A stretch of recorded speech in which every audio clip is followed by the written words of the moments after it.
में जाओगे। यानी आपको जब तक आप खाली नहीं हो लोगे इस धरती पर गिरन नहीं दो, और इस पृथ्वी पर फिर पटकेगा आपको कब? सतयुग में, क्योंकि इतने पुण्य हो गए, तब तक हजारों युग बीत जाएंगे। तो पृथ्वी प्रथम बार जो पृथ्वी पर उत्पन्न होंगे जो होते हैं सतयुग में, तो वो वही आत्माएं होती हैं जो कभी अब यहाँ अब इस परमात्मा के चौथे युग में उनके पैर फिसल जाते हैं, वो पार नहीं हो पाते। अब सतयुग में वही पुण्यात्मा होंगी, राजा बनो चाहे मत बनो या वैसे भी अच्छी व्यवस्था रहेगी। तो फिर सतयुग त्रेता द्वापर तक आज कलयुग तक आप भी वही आत्मा है जो पिछले उसमें कलयुग में न बेरा कितने युगों के बाद आपका ईब दाव लग गया इस कलयुग में। इससे पहले ऊपर पता नहीं कहाँ कहाँ देवता बने, राजा बने, नरे कर्म फोड़े। तो इस बोल ने ईब गलती ना करियो, याद रखना, ये फाउल पॉइंट बताए जाते हैं।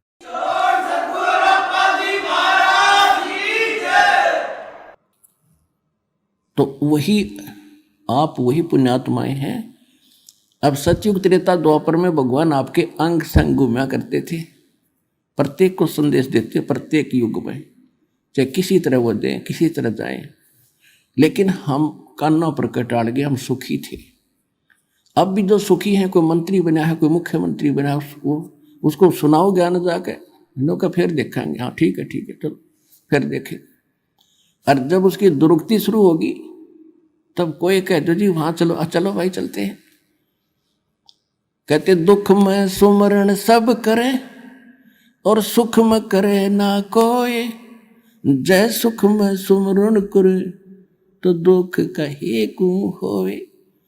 तो दुखी होकर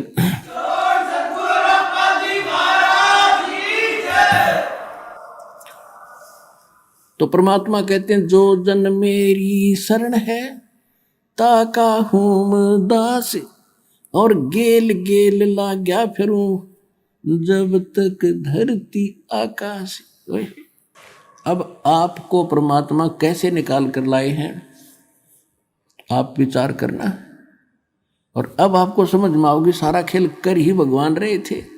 किसी बहन भाई के माध्यम से आपको संदेश मिला या टीवी चैनल बुक के माध्यम से भगवान का संदेश मिला, तो आपने कभी रिजेक्ट किया, कभी स्वीकार किया, कभी रिजेक्ट किया, कभी स्वीकार किया। धर दे फिर देखेंगे, अच्छा सा नहीं लगता, परमात्मा फिर प्रेरणा करता है, एक बार फिर पढ़ के देखते हैं। कहते करे करावे साइया मन में लहर उठा, दादू सिरधर जीव के वो आप बगल हो जा। तो वो यूं फिरता आपके पीछे पीछे और कहते मैं दास हूं। अब दास क्या होता? गुलाम, नौकर। अपने आत्माओं, आप इस सतलोक आश्रम बरवाला जिला हिसार में आप व्यवस्था देख रहे हो, ये आप और ये हम नहीं कर सकते, यहाँ भगवान कर रहे हैं। कबीर साहब ये सत्कर मान लेना। वो किस रूप में रहते हैं नहीं तो हमने खूब पता है। बारात आया करती, 100-150 आदमी होते बारात में, 1 महीने पहले जाडा चढ़ जाया करता, सर्दी लगन लग जाती। हाय कैसे होगा, पूरा ना पट्टे कर दे, ये ना हो।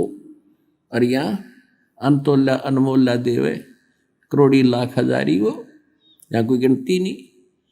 तो पुण्यात्माओं, वो परमात्मा आपका मालिक होते भी, आपका बाप होते भी आपका नौकर है। जैसे बच्चे, छोटा बालक होता है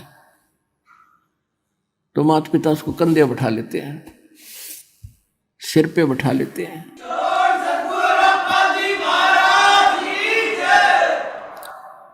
अब उसको बाप कहो चाहे नौकर कहो, तो वो बाप आपका है।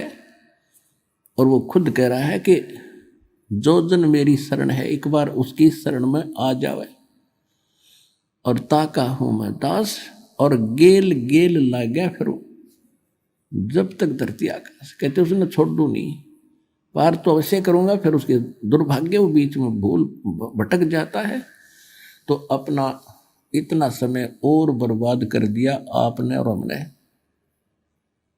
यदि मालिक की शरण ग्रहण ठीक से रखते तो हम पहले पार हो जाते। तो जो फाउल पॉइंट है ईब ध्यान रखना किन कारण से हम गलती करते रहे वो साथ साथ पैरेलल बताए जाते हैं। और ये परमात्मा कितने दयालु हैं। कहते हैं जैसे कोई भूल भटक गया और गलती से चला गया विष्णु लोक में, शिवलोक में, और वहां जाकर आपको याद आवेगी कि गुरु जी तो ये बताया करते कि यहाँ तो विष्णु लोक है, यहाँ तो हमारे पुण्य समाप्त होंगे, पुण्य खत्म होती है, फिर नरक में 84 लाख योजनाओं से हमने तो गलती कर दी।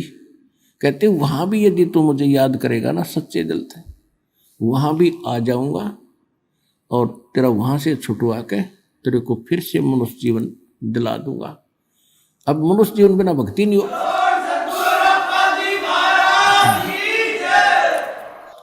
अब मनुष्य जीवन के बगैर ये मोक्ष नहीं हो सकता। क्या कहते हैं, शिव मंडल ब्रह्मापुरी चाहे विष्णु लोक में हो, और हमरे गुण भूले नहीं तो आण छुटाऊं तो तुझे वहां से भी छुटवा लाऊंगा, चाहे कहीं पर भी हो, मेरे गुण को नहीं भूलेगा कि हम गलत आएंगे, क्योंकि परमात्मा पिता है और पिता बच्चों के 100 अवगुणों को भी माफ कर देता है। तो हम कितनी गलती भयंकर वहां करके आए और फिर हमारे पीछे पीछे घूम रहे, और अब हम पल पल पर कर रहे हैं, और फिर भी दयालु हमें सोचता है किसी प्रकार इसकी बुद्धि ठीक हो और निकले यहाँ से। तो इस ज्ञान से ये सारा बुद्धि सेट होगी।